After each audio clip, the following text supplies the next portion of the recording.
Welcome back to the Pioneers Sideline. It's time for the case of the week. We're talking Pirates baseball, and man, what a skid the Pirates are on right now. Matt Desmond off to my left and Chris Hoffman here off to my right. Guys, I mean, first case of the week, let's get into it. Matt, what's going on here with the Pirates? You got to start off with the Pirates pitching. You look at the first half, and you look at the stats there, and the Pittsburgh Pirates, they were a top 5 pitching rotation. You look at their top 3 starters in the rotation. When they have Wandy Rodriguez acquired, it was Wandy Rodriguez, AJ Burnett, and then James McDonald. They had a collectively ERA of 4.69 and a 3.14 and 26 and 11 as a top 3 rotation. Go to the second half, and now James McDonald, he went from a 2.37 ERA to 7.08. That is not going to win you ball games, folks. You look at the top 3 rotation now. It's 4.69 ERA, 12 and 14. That's the wins. You're not going to do that in the second half, and now they're 22nd overall as a pitching rotation. So you're saying that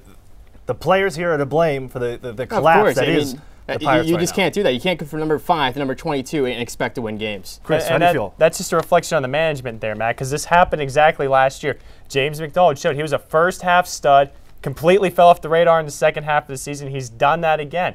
The management, they brought in players that really, they just got blind lucked at the Pirates. They should have no business having that much pitching success. Eric Bedard, they bring him in, 7-14, 5.01 ERA. Half the time, he didn't even look like he cared out there, and that was $4.5 million. The Pirates finally go out and spend a little bit of money on a former quality pitcher, and it goes right down the drain. I mean, no success out there bringing in veterans. And you can look at Rod Barajas, too. Not even batting 200. He's supposed to help these younger guys, make them into better players. He's not even batting above the 200 line.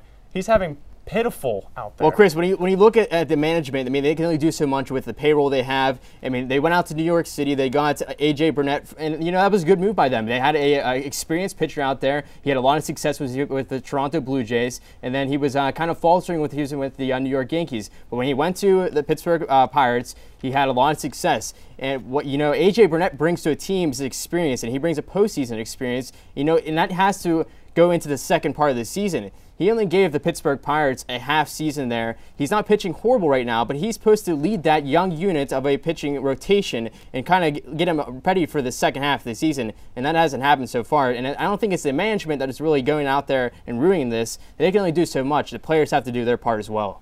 I mean, Burnett makes the management really look like geniuses out here, but Gabby Sanchez at the trade deadline. He's been in AAA baseball all year. Only a one-time All-Star, not really somebody we needed to get. They passed up on Chase Headley, a third baseman from the Padres who's been almost an MVP-type caliber player. Could have had him, passed on him. Bringing in Clint Barmas, only .225 average, giving away Bradley in solid spots, starting when we needed him, solid shutdown guy in the 7th inning, and traded for Travis Schneider, who's basically like a prospect. If we're going to turn the corner, the Pirates need to stop going after prospects. All right, well, let me ask you this, guys. How do you fix it? I mean, this is 2 years in a row now, just monumental collapses by the Pirates. Something's got to give and something's got to be changed. Well, I mean, the players have to come in here and do their jobs. You look at the trade deadline acquisitions. You have Travis Snyder, who came in for Brad Lincoln. Brad Lincoln, he was exposable. He was only a bullpen arm. You can get those again. But Travis Snyder, since the trade deadline, has only hit 1 home run and 8 RBIs as a corner outfielder. That's unacceptable in the major leagues. And then you look at your left fielder and Starlin Marte. He was supposed to be our prized possession over there in left field. He's only hitting 4 home runs and 15 RBIs. That's combined 5 home runs out of your corner outfielders. That's not going to win you ball games. They have to have a better season next year or find free agents to do so. Now, Starling Marte was brought up late. That was the exact problem. He's been tearing it up in AAA and AA. He was brought up way too late, and he was hampered by a bit of an injury there, and he's been batting leadoff. Leadoff doesn't really see too many home runs and many RBI opportunities.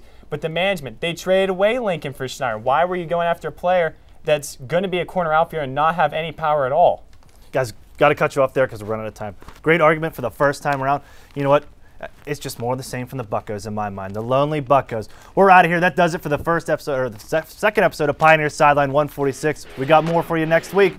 Highlights, all that for Point Park Pioneers. We'll see you.